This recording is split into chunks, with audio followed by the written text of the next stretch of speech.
இந்த விசித்திரமான கதையோட தொடக்கம் பரந்த அட்லாண்டிக் பெருங்கடலுக்கு நடுவில் ஒரு பிரிட்டிஷ் வர்த்தக கப்பல் பயணிச்சிட்டு இருக்கும்போது நிகழ்ந்துச்சு. அந்த கப்பல் கேப்டனோட கவனம் வெகு தொலைவில் நின்றுட்டு இருந்த ஒரு கப்பல் பக்கம் போணுச்சு. அந்த கப்பல் முன்னாடி நகரவும் இல்லை, அவங்க அனுப்பின சிக்னலுக்கு பதிலளிக்கவும் இல்லை. உடனே இவங்க பக்கத்தில் போய் பார்க்குறாங்க. அந்த கப்பல் வெறிச்சோடிய கடலுக்கு நடுவில் அலைகளோட உதவியால் மட்டும்தான் மிதந்துட்டு இருக்கிறது அவங்களுக்கு தெரிய வருது. இதில் ஆச்சரியமான விஷயம் என்னன்னா, அந்த கப்பலில் வேலை செய்கிறவங்களோட உடைமைகள், உணவு, பானங்கள் மற்றும் முழு சரக்குகளும் அப்படியே பாதுகாப்பாக இருந்துச்சு. அங்கே இல்லாத ஒன்றுனா அது அந்த கப்பலில் வேலை செய்கிற குழுவினர்கள் தான். அவங்க எந்தவித தடயமும் இல்லாமல் அங்கேருந்து மாயமாக மறைஞ்சிருந்தாங்க.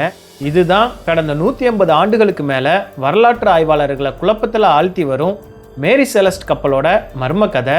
அந்த கடலை தவிர வேறு யாருக்கும் தெரியாத அந்த ரகசியம் என்னன்னு வாங்க இந்த வீடியோவில் கண்டுபிடிக்கலாம். எல்லாருக்கும் வணக்கம், நான் ஹரிஸ் மாறன். இந்த கப்பலுக்கு ஆரம்பத்தில் அமேசான்னு பெயரிடப்பட்டிருந்துச்சு. இந்த கப்பல் ஆரம்ப காலங்களில் பல சிறிய விபத்துகளை சந்தித்ததுனால விபத்துக்கள் நிறைஞ்ச கப்பல்னு அப்போவே பேர் பெற்றிருந்துச்சு.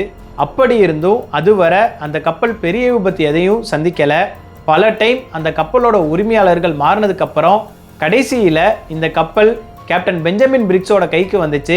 அப்போ அந்த கப்பலுக்கு மேரி செலஸ்ட்னு பேர் மாற்றப்பட்டுச்சு. 1872ஆம் ஆண்டு நவம்பர் 7ஆம் தேதி நியூயார்க் துறைமுகத்தில் நின்றுட்டு இருந்த இந்த சரக்கு கப்பலில் 1700 பேரல் எத்தனால லோட் பண்ணிக்கிட்டு இருந்தாங்க. இது ஒன்றும் குடிக்கிற ஆல்கஹால் இல்லை, தொழிற்சாலையில் யூஸ் பண்ணுற ஆல்கஹால். இந்த சரக்குகள் எல்லாத்தையும் நியூயார்க்லேருந்து இட்டாலியில் இருக்க ஜெனோவாங்கிற நகரத்துக்கு கொண்டு போகிறாங்க. இந்த கப்பலில் மொத்தம் 10 பேர் பயணம் செஞ்சாங்க. அதில் கேப்டன் பெஞ்சமின் பிரிக்ஸ், அவரோட மனைவி, அவரோட 2 வயசு பொண்ணு மற்றும் 7 குழு உறுப்பினர்களும் இருந்தாங்க. பயணம் தொடங்குறதுக்கு முன்னாடி கப்பலில் எந்தவித பிரச்சனையும் ஏற்படலை. அதனால் அந்த கப்பல் எந்த தடையும் இல்லாமல் தன்னோட பயணத்தை தொடங்குனுச்சு. இந்த பயணம் சுமார் 7500 கிலோமீட்டர் நீளமானது.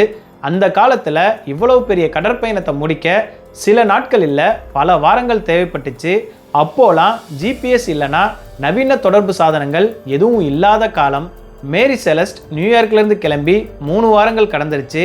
வழக்கமாக அந்த கப்பல் இந்த டைமில் ஜெனோவா துறைமுகத்தை வந்தடைஞ்சிருக்கணும். ஆனால் இவ்வளோ நாட்கள் கடந்தும் மேரி செலஸ்ட் பற்றி எந்த தகவலும் கிடைக்கல.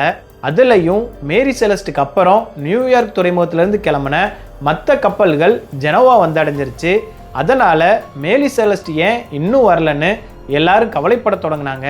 மேரி செலஸ்ட் கிளம்புனதுக்கு 10 நாட்களுக்கு அப்புறம் இன்னொரு பிரிட்டிஷ் கப்பலான டெய்கிரேசியா நியூயார்க்லேருந்து கிளம்பி அதே பாதையில் ஜிப்ரல்டார் நோக்கி போயிட்டு இருந்துச்சு. 1872ஆம் ஆண்டு டிசம்பர் 4ஆம் தேதி டெய்கிரேசியா கப்பலோட கேப்டன் தூரத்தில் ஒரு கப்பல் நின்றுட்டு இருக்கதை பார்க்குறாரு. அந்த கப்பல் நகராமல் அதே இடத்துல மிதந்துட்டு இருந்துச்சு. நடுக்கடல் பகுதியில் இப்படிப்பட்ட ஒரு காட்சி அவருக்கு மிகவும் சந்தேகத்தை ஏற்படுத்தினுச்சு. உடனே அவர் அந்த கப்பலுக்கு சிக்னல் அனுப்புகிறாரு.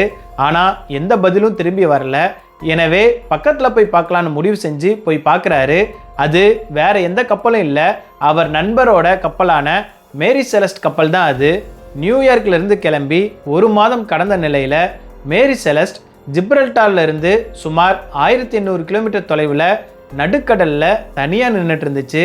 டெய்கிரேசியாவோட கேப்டன் தன்னோட குழுவினர்களை மேரி செலஸ்ட்டுக்கு அனுப்புனாரு. அங்கே அவங்க பார்த்த காட்சி அவங்கள அதிர்ச்சியில் ஆழ்த்துனுச்சு. அந்த கப்பல் கிளம்பும்போது அதில் 10 பேர் இருந்தாங்க.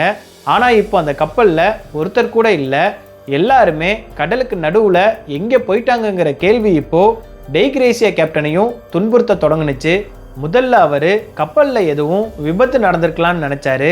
ஆனால் கப்பலை ஆய்வு செஞ்சப்போ அது எந்த சேதமும் இல்லாமல் இருந்துச்சு. கேப்டன் குடும்பத்தோட உடைமைகள், குழுவினர்களோட உடைகள், பொருட்கள் எல்லாமே அப்படியே இருந்துச்சு. ஜெனோவாக்கு எடுத்துகிட்டு போன சரக்குகளும் கூட அப்படியே பாதுகாப்பாக இருந்துச்சு. அது மட்டும் இல்லாமல் குழுவினர்களுக்காக வச்சிருந்த உணவுப் பொருட்களும் அப்படியே இருந்துச்சு. மேலும் அந்த கப்பலில் தேடி பார்க்கும்போது கேப்டனோட ரூமில் ஒரு லாக் புக் கிடைச்சது. அந்த புக்கில் கப்பலோட பராமரிப்பு மற்றும் பயண விவரங்கள் பதிவு செய்யப்பட்டிருந்துச்சு.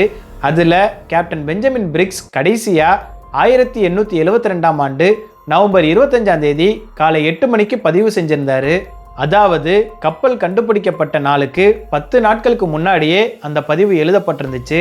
இதிலிருந்து என்ன தெரியுதுன்னா, அந்த கப்பல் 10 நாட்களா அட்லாண்டிக் பெருங்கடல்ல தனியா மிதந்துட்டு இருந்திருக்கு. இது எல்லாத்தையும் பார்த்த டெய்கிரேசியா கேப்டனுக்கு எதுவுமே புரியல. அப்போ அவரோட கவனம் லைஃப் போட் இருக்க பகுதிக்கு போனுச்சு. அங்க லைஃப் போட் எதுவுமே இல்லை.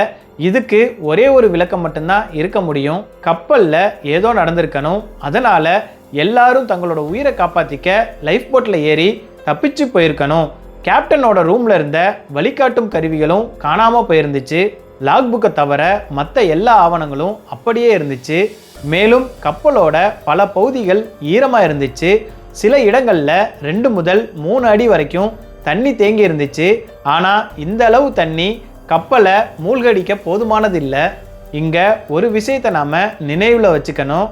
சர்வதேச கடல் மீட்பு சட்டத்தின்படி கடலில் கைவிடப்பட்ட கப்பலை மீட்டு வந்தவங்களுக்கு அதோட மதிப்பு அடிப்படையில் பரிசு தொகை வழங்குவாங்க. இந்த சட்டத்தை பயன்படுத்தி டெய்கிரேசியா கேப்டன் மேரி செலஸ்ட்டை ஜிப்ரல்டார் கொண்டு போனார். அங்கே நீதிமன்ற விசாரணை முடிகிற வரைக்கும் அந்த கப்பலை அதிகாரிகள் தங்களோட கட்டுப்பாட்டில் வச்சுருந்தாங்க. நீதிமன்றம் தனிப்பட்ட முறையில் விசாரணை நடத்துனுச்சு. ஆனால் பல விசாரணைகளுக்கு அப்புறம் கூட எந்த தடயமும் கிடைக்கல. நீதிமன்றத்தில் கூட இந்த மர்மத்தை தீர்க்க முடியாத போது மக்கள் பலவிதமான கதைகளை உருவாக்க தொடங்கினாங்க. சிலர் மேரி செலஸ்டோட குழுவினர்களை ஏலியன்ஸ் கடத்திட்டு போயிட்டாங்கன்னு சொன்னாங்க. மற்றவங்க கடலோட மர்மமான சக்திகள் அவங்கள தாக்கியிருக்கலான்னு சொன்னாங்க. ஆனால் இவ்வளவு கற்பனை கதைகளில் ஒரு உண்மை மட்டும் இருந்துச்சு.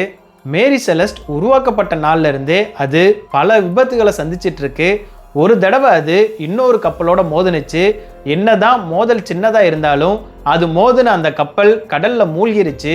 மேரி செலஸ்ட்டை பழுது பார்க்க துறைமுகத்துக்கு கொண்டு வந்தப்போ கூட எதிர்பாராத விதமாக விபத்து ஏற்பட்டுச்சு. மேலும் அந்த கப்பல் ஒரு பயணம் கிளம்புறதுக்கு முன்னாடி அந்த கப்பலோட கேப்டன் திடீர்னு உயிரிழந்துட்டாரு. இந்த சம்பவங்கள் காரணமாக மேரி செலஸ்ட்ல பேய்கள் மற்றும் தீய ஆவிகள் இருக்கதா மக்கள் நம்ப தொடங்கினாங்க. அதுக்கப்புறம் தான் மேரி செலஸ்ட் கோஸ்ட் ஷிப்னு பேர் எடுத்துச்சு. ஆனால் உண்மையிலேயே அந்த நாளில் என்ன நடந்துச்சுன்னு பல கோட்பாடுகள் இருக்கு. அது எல்லாத்தையுமே ஒன்று ஒன்றா பார்க்கலாம். முதல் கோட்பாடு துரோகம் பற்றினது. பல பேர் டெய்கிரேசியாவோட கேப்டனே மேரி செலஸ்டோட குழுவினர்களை கொன்று மீட்பு பரிசை பெறத்தான் இந்த நாடகம் போட்டதா நம்புகிறாங்க. ஆனால் அப்படி நடந்திருந்தா கப்பலில் இரத்த கரை இல்லைன்னா உயிர் போராட்டத்துக்கான தடயம் இருந்திருக்கணும். ஆனால் அப்படி எதுவுமே அங்கே இல்லை. ரெண்டாவது கோட்பாடு ரொம்ப சுவாரஸ்யமானது. கப்பலில் 1700 பேரல் ஆல்கஹால் இருந்துச்சு. ஆனால் அதிகாரிகளிடம் ஒப்படைக்கப்பட்டப்போ அதில் 9 பேரல் ஆல்கஹால் காலியாக இருந்திருக்கு. ஒருவேளை சில பேரலில் வெடிப்பு ஏற்பட்டு அதனால் பயந்த குழுவினர்கள் லைஃப் போட்டில் ஏறி தப்பிச்சு போயிருக்கலான்னு சொன்னாங்க. ஆனால் பேரல் வச்சிருந்த பகுதியில் தீ விபத்து இல்லைனா வெடி விபத்து ஏற்பட்டதுக்கான எந்த அடையாளமும் காணப்படலை. மூணாவது கோட்பாட்டின்படி அந்த கப்பல் கடுமையான கடல் புயலில் சிக்கியிருக்கலாம். இதனால் அந்த கப்பலுக்குள்ள தண்ணீர் புகுந்திருக்கலாம். உடனே இதை பார்த்த கேப்டன் எல்லாரையும் கப்பலை விட்டு வெளியேற உத்தரவிட்டிருக்கலாம். உடனே எல்லாரும் லைஃப் போட் மூலமாக அந்த கப்பல்ல இருந்து வெளியே போயிருக்கலாம். ஆனால் அந்த சிறிய படகு கடலோட கொந்தளிப்பை சமாளிக்க முடியாமல் அதில் இருந்த எல்லாரும் கடலில் விழுந்து இறந்திருக்கலாம்னு சொன்னாங்க. என்னதான் இந்த கோட்பாடு நம்புற மாதிரி இருந்தாலும் இதுவும் வெறும் கோட்பாடு மட்டும்தான். கோட்பாடுகள் நிறைய இருந்தாலும் அதில் ஒன்றை கூட உறுதியான ஆதாரங்களாக நிரூபிக்க முடியலை. 150 ஆண்டுகளுக்கு மேலே கடந்த போதும் இந்த மர்மம் இன்னும் தீர்க்கப்படலை. மீண்டும் இன்னொரு வீடியோவில் உங்களை வந்து சந்திக்கிறேன். See you.